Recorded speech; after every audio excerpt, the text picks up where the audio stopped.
I really wish I could post photos in the live stream, but I'm not able to. So I hope it's not a little weird with me having to stop and restart.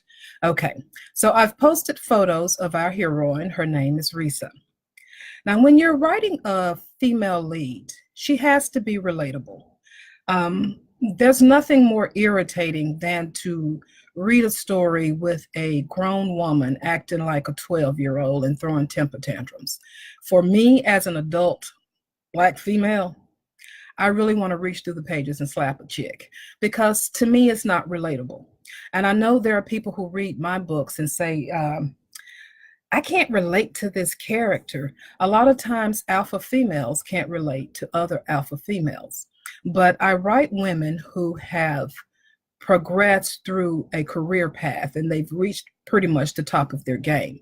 So, in order to get there and be there, you have to be tough as nails, and things that would bother a normal person, you just dust it off your shoulders.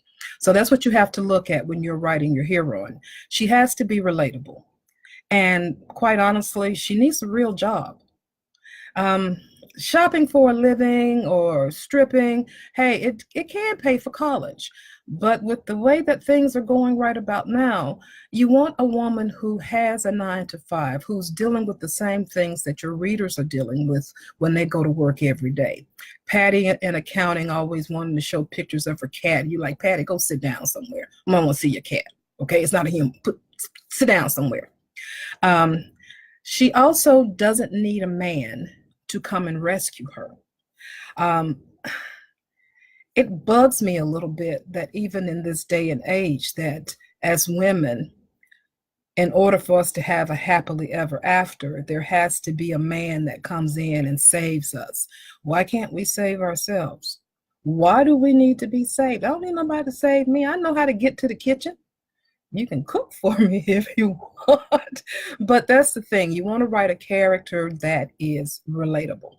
Now, whenever you're writing your heroine, you have to keep in mind she always has a secret. The secret comes much later in the story after the climax as part of the falling action. Now, we are going to dig into that. And, way back in school when they drew the little thing on the board that goes like this with the big point, little mountain, where you have your exposition, your rising action, your climax, your falling action or your denouement, and then your closing or your resolution. We're going to go through that process with this story because we're actually going to build Risa's entire journey and lay the story out so you see it from start to finish, as well as the climax, the supporting characters or the supporting cast in the story, as well as the where, because the where in this story is very critical. Okay, you with me? Can I get a yes if you're with me? Okay, more to come on. Do I have more on Risa? You see the picture of her? You see her sitting in the window watching the balloons going up and down. Our story, I see you, Karen, you're saying yes, ma'am. Our story is set in Seattle because basically it has a space needle, and this is going to be a space story. I see you, Simone, you're saying yes, yes, yes. Okay, great. All right. So we know that our story is set in Seattle, that Risa is the director at a homeless shelter in Seattle, where she spends most of her days and nights taking care of the indigent population in the Seattle area.